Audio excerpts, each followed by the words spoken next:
At this hour, American and coalition forces are in the early stages of military operations to disarm Iraq. It's been 13 years since the Iraq War and 7 since the Chilcot inquiry was launched on the UK's role in the invasion.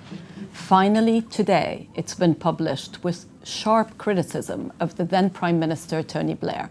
I'm joined by James Blitz, who's covered this from the beginning. James, how damning was this report? It was damning. We have, however, concluded that the circumstances in which it was decided that there was a legal basis for UK military action were far from satisfactory.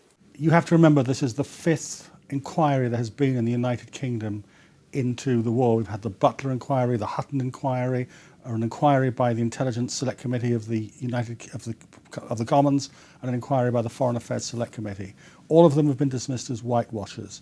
This was very damning indeed. What it basically said was the UK chose to join the invasion of Iraq before the peaceful options for disarmament had been exhausted.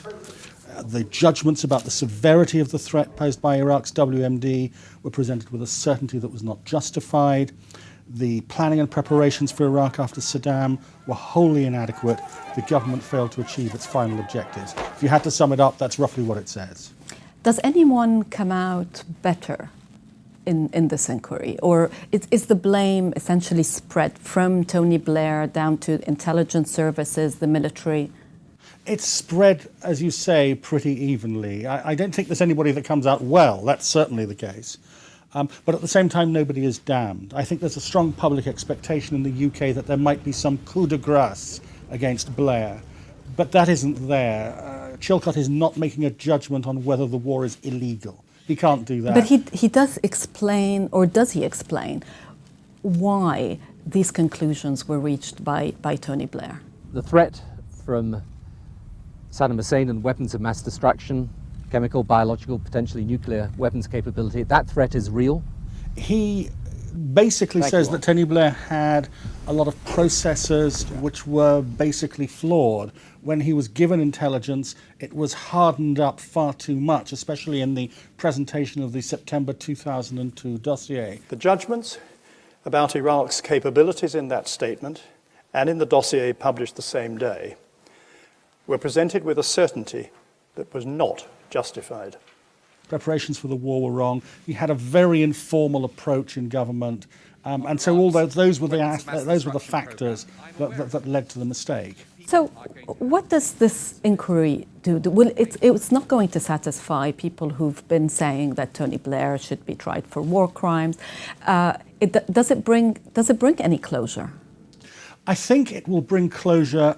I hope it will, for the families of the 179 servicemen who died, because for the first time they are seeing a really very critical report, which is immensely long, 2.6 million words, and goes into lots of detail. So that is good. But whether, of course, it won't bring closure for those, as you say, who do want to see Blair brought to trial in some way. But the bottom line is that Blair says, I acted in good faith. I didn't deliberately lie or deceive. There was no secret commitment to war. Intelligence was not falsified, and the decision was made in good faith. And it's very hard. It's always been very hard, and it remains hard to pin that allegation against him. The UK military role in Iraq ended a very long way from success. What are the lessons from the Chilcot inquiry, and have they been implemented? Have any changes been implemented? Well, my personal view is that 13 years after the war, an awful lot has happened in Whitehall and in the UK to make sure this sort of thing doesn't happen again. For example, we don't have sofa-style government in security policy making. David Cameron set up a National Security Council. Everything is done through cabinet committees, and so that's one thing.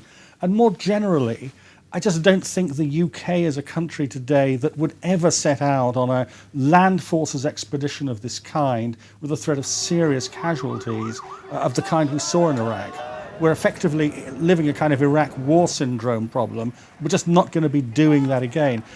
If anything, the issue we have in the eyes of the Americans and the French is not that we're going to do this kind of crazy thing of rushing, but that we're actually far too timid.